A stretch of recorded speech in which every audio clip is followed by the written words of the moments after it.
కామారెడ్డి జిల్లా కేంద్రంలోని BJP party కార్యాలయంలో నిజామాబాద్ ఎంపీ ధర్మపురి అరవింద్ విలేకరుల సమావేశం నిర్వహించాడు. ఈ నెల 10న హైదరాబాద్లోని పరేడ్ గ్రౌండ్లో ప్రధానమంత్రి నరేంద్ర మోదీ జనగ్రాహ సభ నిర్వహించడం జరుగుతుంది.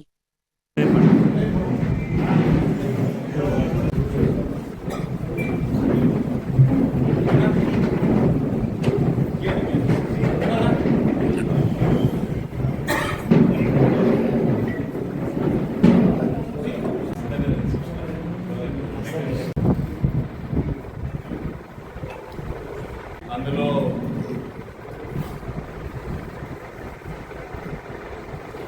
ఫైనల్ ఫ్రాంటియర్ నా లెక్క ప్రకారం వెస్ట్ బెంగాల్ రిజల్ట్ వచ్చినాక బీజేపీ ఇతర పార్టీలన్నిటికీ వెన్నపూసలో వణుకు మొదలవుతుంది. ఈ దేశం భారతీయ జనతా పార్టీ ప్రభుత్వం కంఫర్టబుల్ మెజారిటీ తోటి వెస్ట్ బెంగాల్లో ప్రభుత్వం ఏర్పాటు చేయబోతున్నారు. అది గెలిచిన పార్టీకి ఇక ఏ రాష్ట్రంలో గెలవటము ఇక డౌటే ఉండదు. కాబట్టి ప్రత్యేకంగా రీజనల్ పార్టీ కాంగ్రెస్ అంటే ప్రజలు ఎప్పుడో మర్చిపోయారు. రీజనల్ పార్టీలందరికీ కూడా ఒక అభద్రతా భావం వణుకు మొదలవుతుంది. 5 రాష్ట్రాల ఎన్నికల ఫలితాలు 5వ తారీఖు అది అయినాక ఒక 2-3 రోజులు ఎట్లా రోజు ముఖ్యమంత్రి ప్రభుత్వ ఏర్పాట్లు అన్నింటిలో బిజీగా ఉన్న అగ్రనాయకత్వం ఫస్ట్ మోదీ గారు డైరెక్ట్గా తెలంగాణకి రావడం, అందులో కూడా పరేడ్ గ్రౌండ్లో తెలంగాణ క్యాపిటల్, అందులో కూడా అతిపెద్ద సభా ప్రాంగణం పరేడ్ గ్రౌండ్లో 3 లక్షలు 4 లక్షల మధ్యలో ప్రజల్ని ఉద్దేశించారు. సో ఇది అపోజిషన్ పార్టీలలో కొంచెం హాట్ చర్చగా తయారైంది. ఇది ప్యూర్లీ పొలిటికల్ సభ, ప్రోగ్రెసివ్ సభ. ఆయన తెలంగాణకి రావటం, అభివృద్ధి కార్యక్రమాలకి ఇనాగరేషన్ మరియు ఫౌండేషన్ స్టోన్స్ వేయడానికి రావడం జరుగుతుంది. ఆ తర్వాత సభ అనేది భారతీయ జనతా పార్టీ సభ. ఫస్ట్ తెలంగాణలో మోదీ గారు చేపడుతున్న అభివృద్ధి కార్యక్రమాలలో మేజర్గా టోటల్గా 7,823 కోట్లు, దాదాపు 8,000 వాళ్ళు కేటాయించడం. రెండోది 4 లేన్ల నేషనల్ హైవే 161 ఫ్రమ్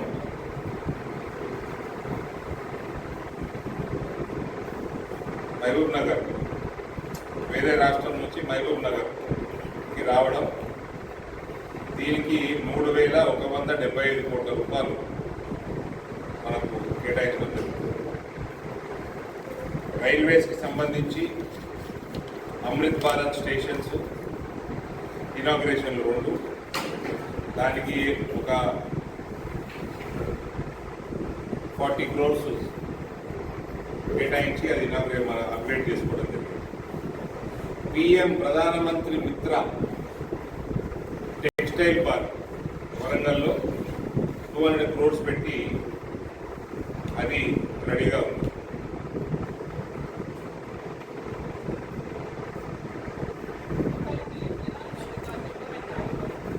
IOCLకి సంబంధించిన ఒక టర్మినల్, POL టర్మినల్ 611 కోట్లతో మల్కాపూర్లో, హైదరాబాద్లో ఇనాగ్రేషన్కి రెడీగా ఉంది. రైల్వేస్కి సంబంధించిన కాజీపేట్, విజయవాడ ట్రిపుల్ లైన్ 1,243 కోట్లు వ్యయంతో దాని నిర్మించడం జరిగింది. కాజీపేట్ బైపాసు, పెద్దపల్లి బైపాసు మరియు ఆర్మూర్ నిజామాబాద్లో ఆల్రెడీ అందుబాటులో ఉన్న ఫ్లైఓవర్స్, రైల్వే ఫ్లైఓవర్స్ కూడా వాటిని ఇనాగ్రేషన్ చేయడం జరుగుతుంది. ఈ తర్వాత ప్రధానమంత్రి గారు పర్ఫార్మెన్స్ చేసుకొని బెంగాల్ లాంటి రాష్ట్రాలలో ఫస్ట్ టైం బీజేపీ ప్రభుత్వం ఏర్పాటు చేసే పరిస్థితి ఉన్న తర్వాత తెలంగాణకి రావడం నిజంగా కూడా తెలంగాణ భారతీయ జనతా పార్టీ శ్రేణులకి నాలాంటి కార్యకర్తలకి ఒక మంచి మోటివేషనల్ అజెండాలను తీసుకుంటాం. ఈ సభతోటి 5వ తారీఖు వచ్చే రిజల్ట్స్ తోటి చంద్రశేఖరరావు కానీ రేవంత్ కానీ ఇతర ప్రాంతీయ పార్టీలకి డెఫినెట్గా మొదలవుతుంది. అదే కాకుండా ఈ పార్టీలన్నీ కూడా ఈ మధ్య పార్లమెంట్లో ప్రవేశపెట్టిన ఉమెన్ రిజర్వేషన్ బిల్లుకి వ్యతిరేకంగా ఓటేసి వాళ్ళు తమ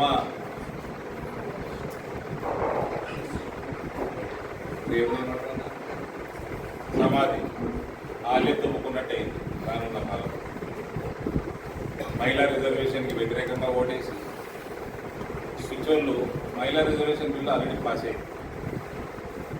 ఆల్రెడీ మేము 17th లోక్సభలో పాస్ చేసాం. దాంట్లో అమెండ్మెంట్ వీళ్ళు వ్యతిరేకంగా ఓటేసి అది ఏం ఆగదు. మహిళా రిజర్వేషన్ 80% కూడా ఇంప్లిమెంట్ అయింది. అయితే 543 సీట్లకు అవుతుందా, 800లకు అవుతుందా, 700లకు అవుతుందా అది ప్రశ్న, కానీ ఇంప్లిమెంట్ అవ్వడం దానికి భారతీయ జనతా పార్టీ ఇంతకుముందు డెడికేటెడ్గానే ఉండే, ఇప్పుడు కూడా ఈక్వలిటీ జరుగుతుంది. కానీ మహిళలకి ఎవరు వ్యతిరేకము, ఏ పార్టీ వ్యతిరేకం అనేది మొన్న పార్లమెంట్లో పెట్టిన బిల్లుకి పట్టబయలైంది. దేశంలో ప్రజలు ప్రత్యేకంగా మహిళలు సమయం వచ్చినప్పుడు వాళ్ళకి బుద్ధి చెప్పకుండా తప్పు.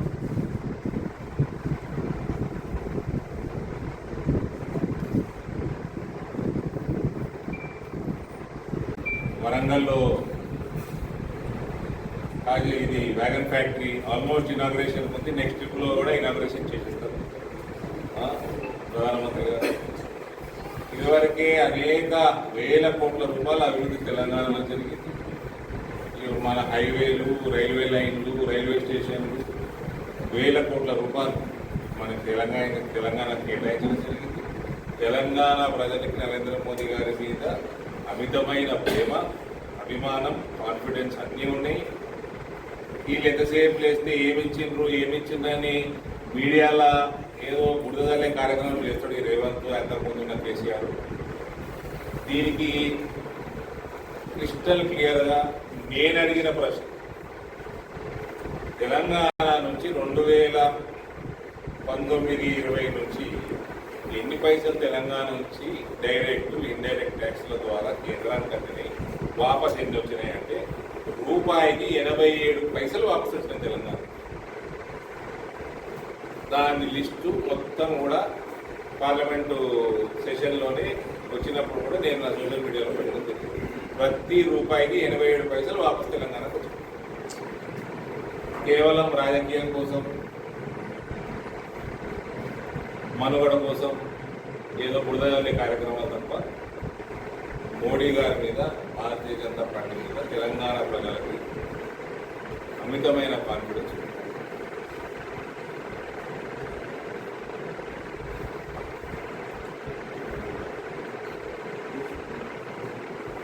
ఈ సభ 2028 ఎన్నికలకి నాంది ఫౌండేషన్ అంటే అట్లనే అనుకోండి.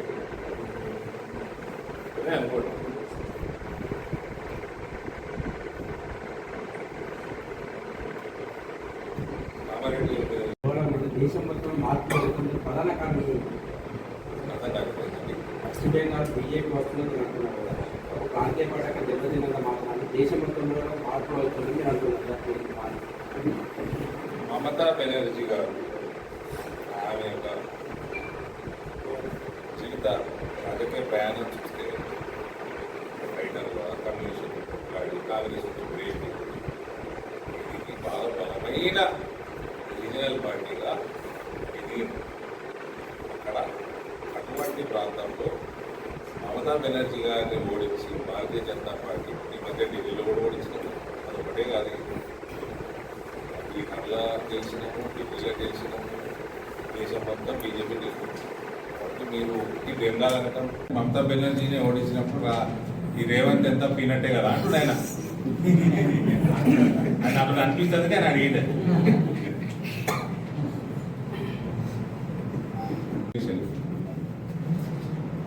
పోయినసారి 3 ఎలక్షన్లు ఆమె 3 సార్లు ముఖ్యమంత్రి ఉన్నది, 3 టర్ములు ఆమె అట్లా చేసి గెలిచింది అన్నమాట.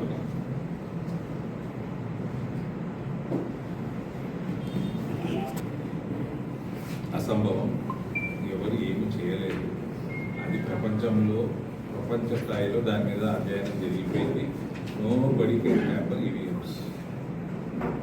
అట్లా చేసామంటే కేరళ తమిళనాడు కూడా గెలుపుతుంది కదా, అవి ఎందుకు ఇష్టపడుతుంది అనండి. మేము ఓడిపోయినప్పుడేమో ఈవీఎం మంచి, BJP గెలుపుతేనేమో EVM set.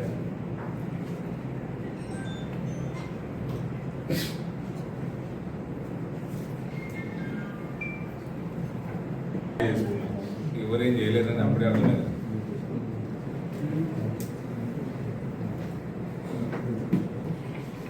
Highest number of assembly seats Nizamabad ఉమ్మడి జిల్లాకి వస్తాయి.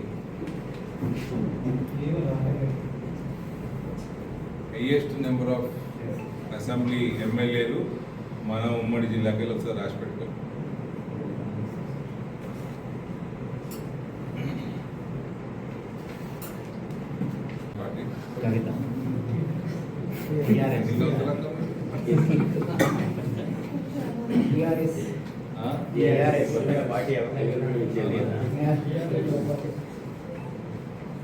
ఏమో మరి అంత ఆలోచన చేయలేదు. ఆలోచన చేయమంటావా? అవసరమా?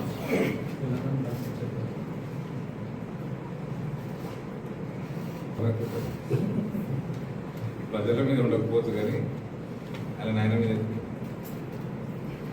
ఆయన నాయన వాళ్ళ అన్నయ్య చేసిన లంగ వివరాలన్నీ బయట చెప్తుంది కదా.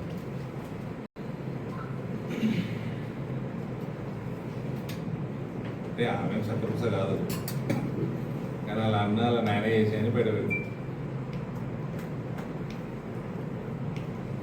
ఆమెను కూడా కోర్టు ఎక్కడ కూడా అప్పుడు నేను కూడా ఆ పాపంలో నేను కూడా భాగస్వామి అంటుంది.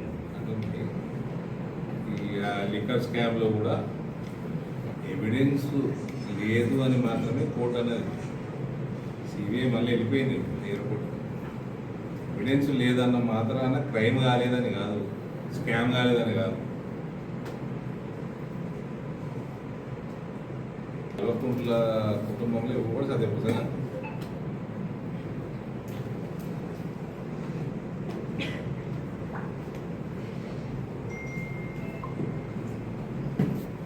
టీఆర్ఎస్ కేసీఆర్ని తిట్టిమీనికే ముఖ్యమంత్రి గారు సపోర్ట్ చేస్తున్న పార్టీ అది ఇండైరెక్ట్గా బీజేపీకే బెనిఫిట్ అవుతుంది ఫైనల్.